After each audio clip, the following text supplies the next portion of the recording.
Newton lakning laksano darkar tadi karamta picture na phone log thok laga lona Johnny na call to gi tawi thoi damro picture noksin naranga dada chatlo ba se ai kem tanu shidraba nang ai gi sukra khanbiyo Newton na phone do phat mulaga o nang nga side gi aingonda hari mayam sili ngayak tang ai gi satna ba pangthana bo ere ko ya chat khroba please ai hem ta taning di Newton na picture gi makhut ta pairaga taning de bayari nang huji aina to ba thabak ta kanana thingma ngamne picture na Newton min tholaga mamai de khopang na thajali ai se kay oinoge matam amada nangi nu pure made hojiktina atoba sagai de tilabini Newton do kapu kapsilai nang mang ai gi mai de khopang na tharaba fu ai bona kut pe na fu picture na makhuto muksing laga lai thak tak nikle adubo pe na mukcho kapchai ai si hingduna leibada khaya mu yamna matik chadrabage ai se ai oidre tanjadu da thongi bel do khingai picture mami tu lak tholaga pakhana milai Newton na aina nangbu sum yeng basida nang atok sitaba aingona nam thauto ba nang makna so yare chapigro ai bu amu hana khongoin han bigi haira ai se mina kai oina udorige Newton kaplaga upai leta mami tu khani yeng laga maya chik laga le ngasi din nangi wakhal khana ba matam oiramani ai nong mas eden lakani matam do narai buk thire din nang amadi seljo pai bana pure bada mitang base aroi boy busu ye asi hairam laga Newton do karom chat khraba do khangaudre picture amuk su kap laga lei bel du su toina khingak labada mapi du tai tholaga amuk su thorai Henry do lepaga lerami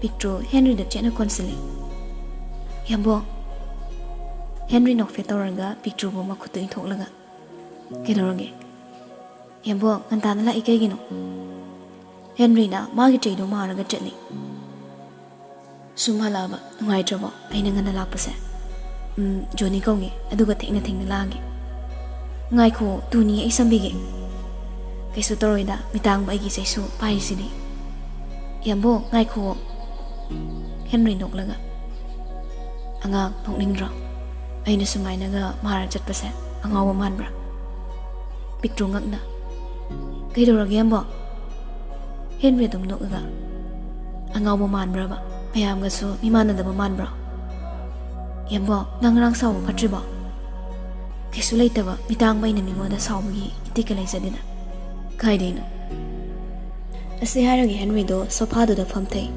spek amubado oplaga mathak ta so haifet yengkhali yambo ai cha semake yani da asom da Johnny lowala ani nasa nungai tamra yambo nang kok to haigalaga leinde mitang muna to ba thabak se nongningra angawbaga manbrama Henry do pangnok ta nokre oblibe spek amubado gi makhadagi luraba lai zagumna so chenthari pirangdi maning tamna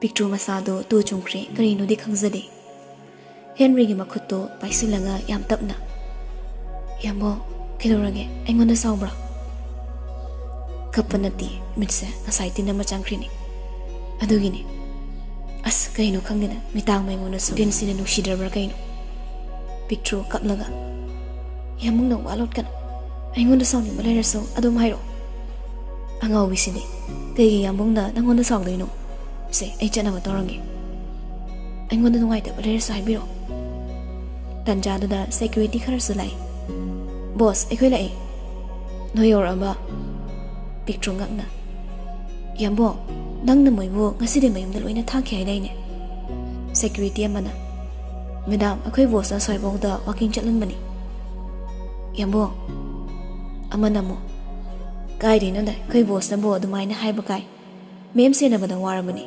boss ti mem na khangna torini ngak tam phaw machet amata madam thadok pa yabo nate amadu na so aduni ai sunga ini Henry noklaga noi ngasi di yumdalo matam krandi mayam do ngangna masendo yengna dona lai picture nungaita yambo ai di kana sena bidoino ai na kidaw magi namu phasal pusila thamdoino Yambung ai kana senadoino Henry mukso ngasidagi nangso naning tamlor aina thabiramani Picture hasusu gyan tada Yambung madu yaroi ai senanaba mi tham khangau de Henry do mapi sintharak laga mamon nokpa mai thonga loina nai Ponda nushina thamlaga yokpate nawado mabu nushina machak thabiriba mapudo ninglamoi tambangamdi haidi mapudo naso nushina pondagi thadokpa mikupta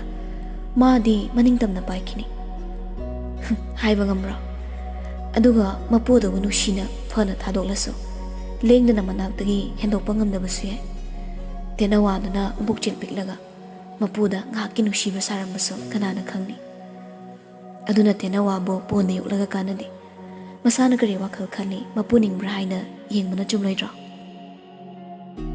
marau leina nganglakpa wahaido picture pakhana Yambong hai aingoda nungai tab leibra se hayo ba walot kanu Yambong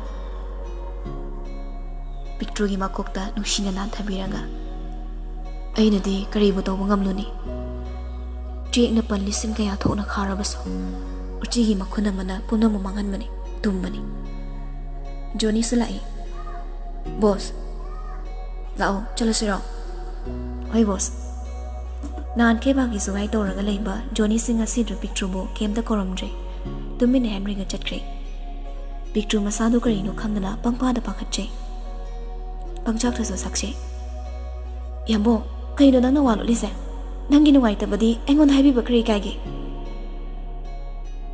somda Henry tamina le boss kaidunu chatoisibo Johnny engasi khara paige Johnny sukla macha amada thousali aduga Henry ngasidi Johnny na kha mangyada hidak tu phasana thakchili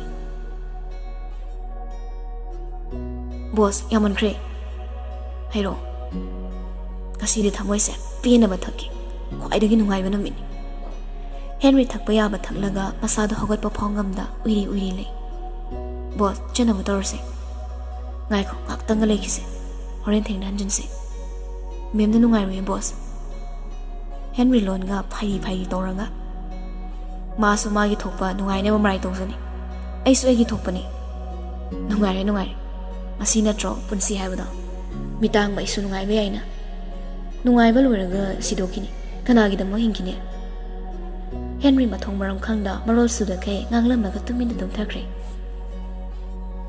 matam leu sungauzinkhre picture ajekso laifam khangdi munan sunu midangdi chak chana makori sanai bema chak sa thoknu matorse nasai sunang chade picture na tamunan ai chak saningre sana do chak pizana matorse asunda sana bo picture na themlaga pize Mamacha papa kai chakige thabak chatkiye nangsu tomthora chalo Mamacha di kai chak sadrino horin papa la aga charage chalo ichari maram mokpani sana ek changki baga munana ibungo da phone toroga ta munan ople kari khudong thibaga yawarjan Johnny doin tawdana masung sai dei pai di amusa tawge picture toriba call do Johnny ta pai de Somda Johnny na boss tabo chana motorse pung tara ta sileba Henry kana tum thakibana kemta khangre sanana papa ai kan biyo Henry na papa gi sana kedorogi sabo mama chana aingon da phuiba chaka pijade ai awai papa Henry kaplaga kaya da tolibano Mittangba gi mapokse nushirabi chabuso phasana phau pizaba ngamdre sana kaplaga papa ai bukan biyo papa Henry do tikhatana lauri sana boss kedorogi Henry mamito khangsingi aduga mamai du nanthai humangak tangairi hogolaklaga Johnny gi makutto tapai Johnny imjasila sana kedorogi Jesse, yundalo.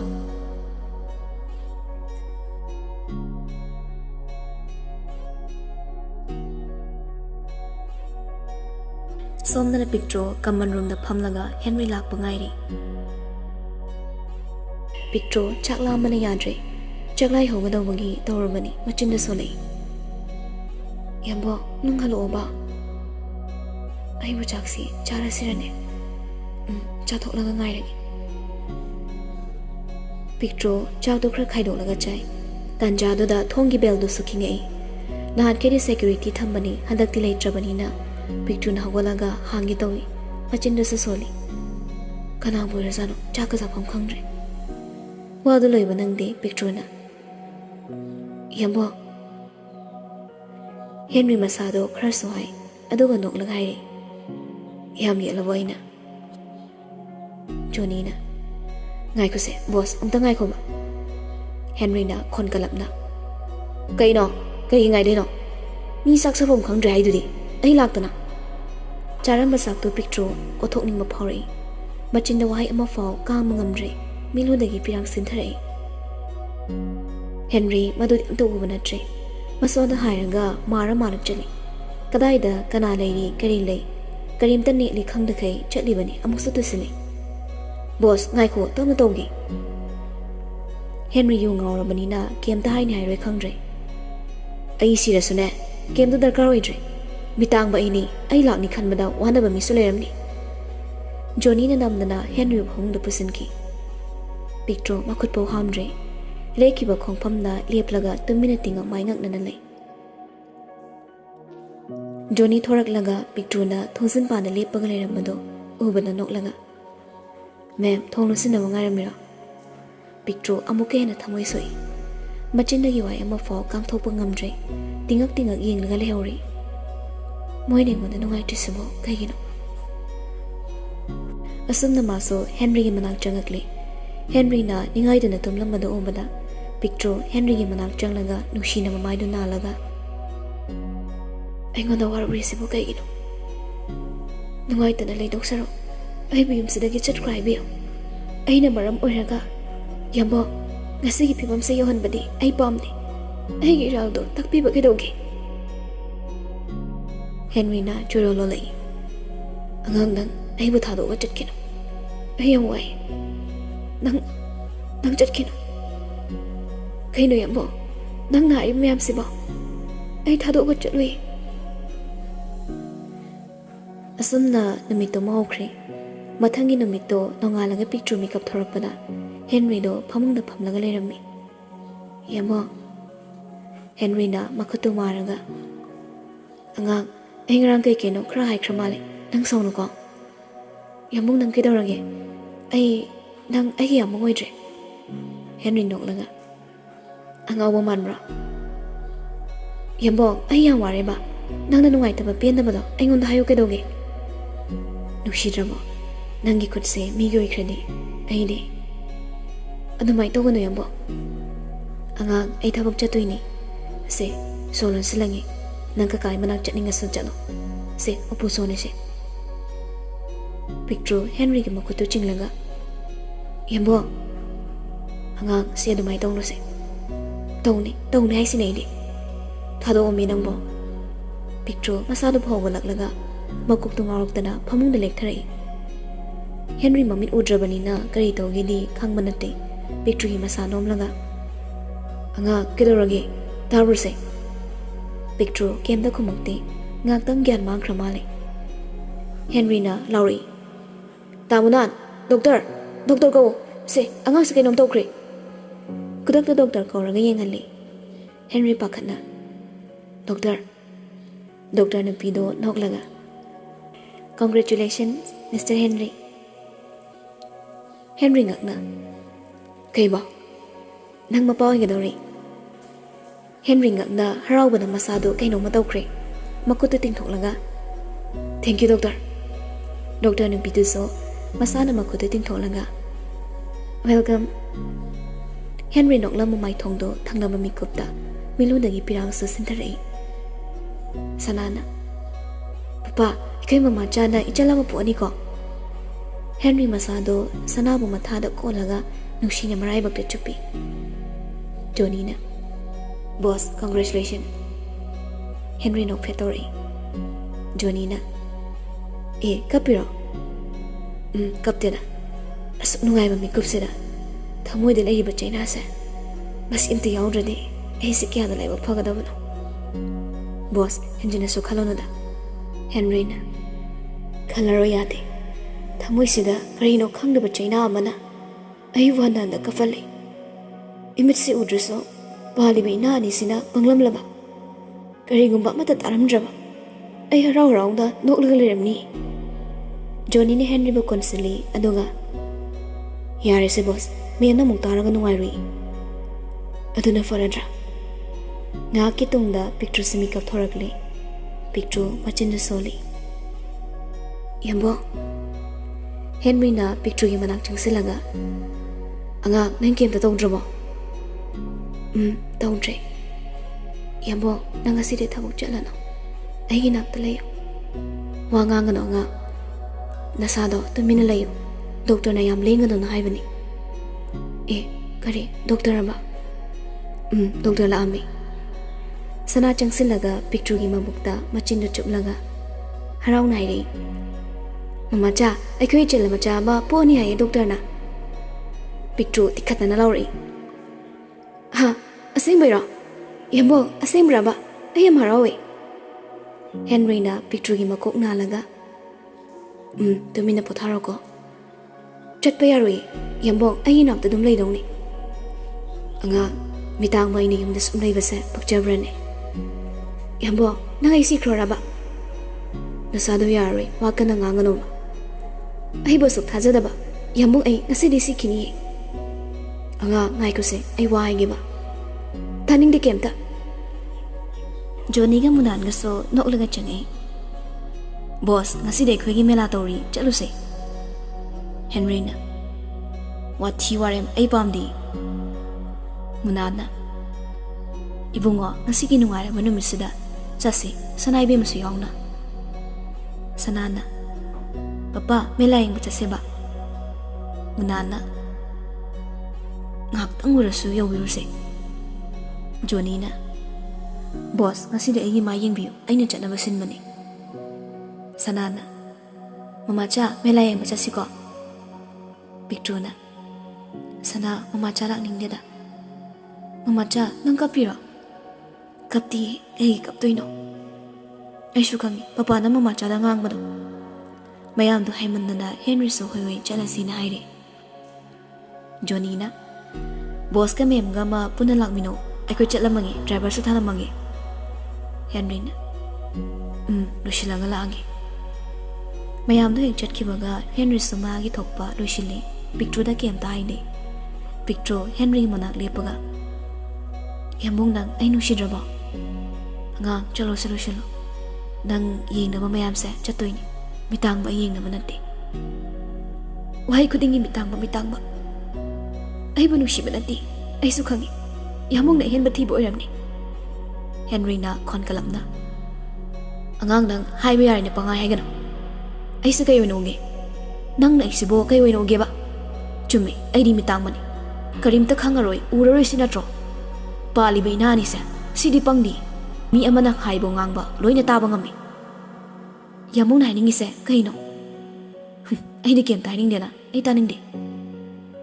Ai kedo haibano. Ai busi cry bra. Nushiraba naupuri be chasi so. Ichasi gi nang kem ta khanna bra. Kanagi chano. Kanagi karambagi chano. Nga ki saklon on mangambi. Nangi thamoy dobo karamba thamoy no. Yambo kaino nang hai miyam sibo.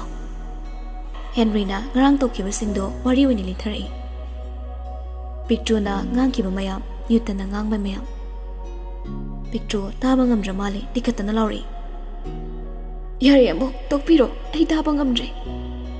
Henry su makha thadre tumina mapanda magi cheido pairaga thokre. Picture matomte Henry mangda ikaibana loire. Karamna magi mangda lepni khanbada matomta propok chakna ga kapche. Makokto kanna paisilaga chakna kappi. Ai sing orabra. Ai sing obiro. Kai noi na tori miyam sibo. Tanjadu da Newton karom dino khangautre phauzalai. Picture na. Nangai buhat ni haidai ne. Lo, ai buhat lo. Ai hinglu bagi kanadre. Hat kani. Nang voina ikut sepena hat kani. Nang hatringai Mittangba na puribado adu hana hatkani. Pictuna Newton gi mamaiduda khopana thazile. Kaino nang haida? Kaino ba nang haido hayo? Ai ngawri. Nangi wakhal da ngawri. Pictu Newton gi makhong pairaga haise. Henry so makhol khra tabaduda pakhana atho Pictu keke torwening dana khanna lai.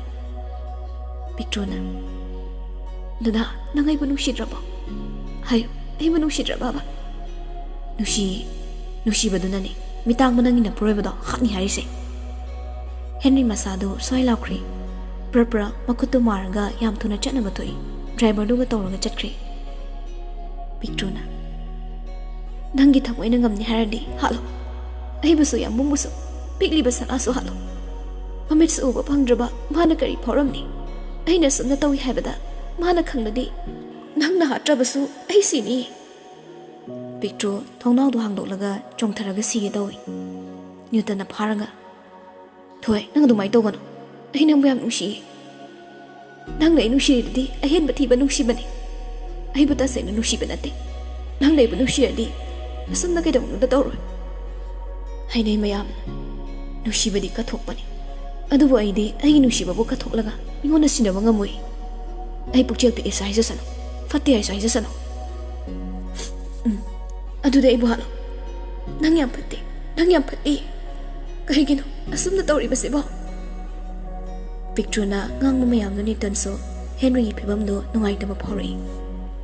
Pictuna Mittangba mana ai basu ki mati hangoi na khankre. Hauze ai hingbagi atrasu daitri.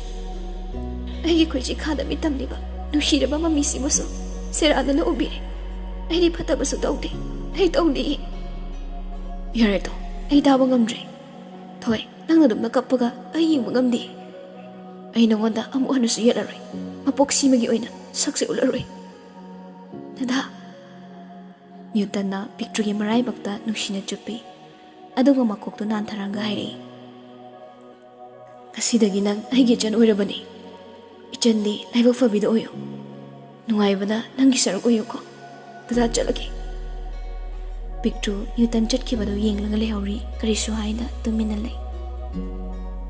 Aduga machinda Yambungde Pictu mamitu chaplinglaga thuna melayang pham chatkre.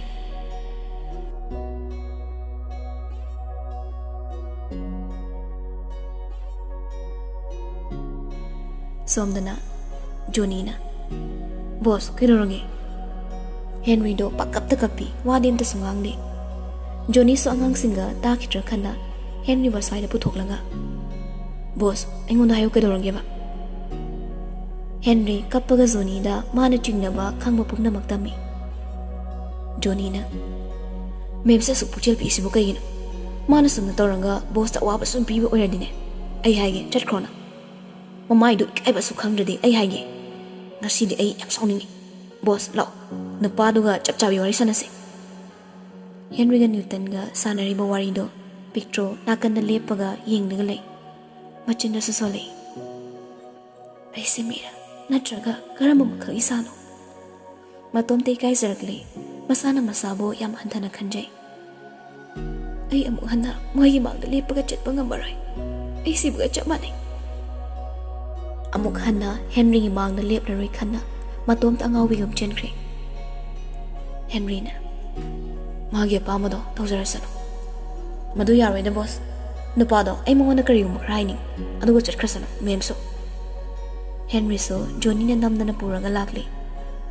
Johnny na thonga sroi phakto ga lari sibo kidorjano. Henry na tawsano tawning ba tawsano. Magi apamoroiraga chatkisu sasano. Makhoi kana changla yingi adoba Pictu di leibo de Johnny sukoi titi adoba Pictu mafam amata da leitre. Johnny na boss kai sakrazano chatlamani chatningba mafamda hore lakpasu yai aisu thado mani maning tamona. Boss madu yaroina kai da leigi haibado amukta khangdokse. Aikhoina ma thibi mathau tadi nupado ga chatlamani. Henry so numito ni tanga chatkre khana karisu thosadi. Somdana Pictu nimidang da matomre chatlaga lei. ꯑꯉꯥꯎꯕꯤ ꯍꯥꯏꯗꯨ ꯑꯣꯏꯔ ꯃꯥꯜꯂꯦ ꯑꯋꯥꯕ ꯃꯈꯜ ꯃꯌꯥꯝꯗꯣ ꯄꯨꯕ ꯊꯥꯡꯕ ꯉꯝꯗ꯭ꯔꯦ ꯑꯩꯅ ꯆꯠꯂꯤꯕ ꯂꯝꯕꯤꯁꯤꯕꯨ ꯀꯗꯥꯏꯗꯅꯣ ꯆꯠꯀꯅꯤ ꯑꯩꯒꯤ ꯄꯨꯟꯁꯤꯅ ꯂꯣꯏꯗ꯭ꯔꯤ ꯐꯥꯎꯕ ꯑꯩ ꯆꯠꯀꯅꯤ ꯍꯤꯡꯕꯒꯤ ꯌꯥꯗ꯭ꯔꯁꯨ ꯂꯩꯇ꯭ꯔꯕꯤꯅꯤ ꯇꯟꯖꯥꯗꯨꯗ ꯂꯝꯕꯤ ꯃꯄꯥꯟꯗ ꯑꯣꯏꯔꯞꯅ ꯅꯨꯄꯥ ꯈꯔ ꯌꯨ ꯊꯛꯂꯒ ꯂꯩ ꯃꯐꯝꯗꯨꯁꯨ ꯂꯝꯍꯥꯡ ꯑꯣꯏꯅ ꯇꯧꯏ ꯄꯤꯛꯇ꯭ꯔꯨ ꯂꯩꯔꯤꯕ ꯃꯤꯒꯗꯣ ꯑꯃꯠꯇ ꯎꯗ꯭ꯔꯦ ꯃꯥꯒꯤ ꯊꯣꯛꯄ ꯀꯞꯄꯒ ꯆꯠꯂꯤ ꯅꯨꯄꯥꯁꯤꯡꯗꯨꯅꯁꯨ ꯑꯁꯨꯛ ꯊꯦꯡꯉꯀꯥꯟꯁꯤꯗ ꯅꯨꯄꯤ ꯃꯇꯣꯝ ꯆꯠꯂꯤꯅꯦ ꯀꯞꯁꯨ ꯀꯞꯄꯤꯅꯦ ꯚꯨꯠ ꯑꯣꯏꯔꯖꯥꯠꯂꯣ ꯁꯤꯕꯣ ꯅꯨꯄꯥ ꯑꯃꯅ ꯍꯣꯏꯅꯦ ꯑꯩ ꯊꯨꯟꯂꯣꯟꯅ ꯌꯦꯡꯒꯦ ꯃꯤꯔ ꯂꯥꯏꯔ ꯈꯛꯅꯤꯁꯦ ꯑꯁꯤ ꯍꯥꯏꯔꯒ ꯅꯨꯄꯥ ꯑꯃꯅ ꯃꯈꯥꯗ ꯑꯣꯟꯊꯣꯛꯂꯒ ꯌꯦꯡꯉꯤ ꯍꯦ ꯑꯁꯤꯗꯤ ꯃꯤꯅꯦ ꯃꯤ ꯃꯁꯛꯁꯨ ꯐꯖꯩꯅꯦ ꯑꯁꯤꯗꯤ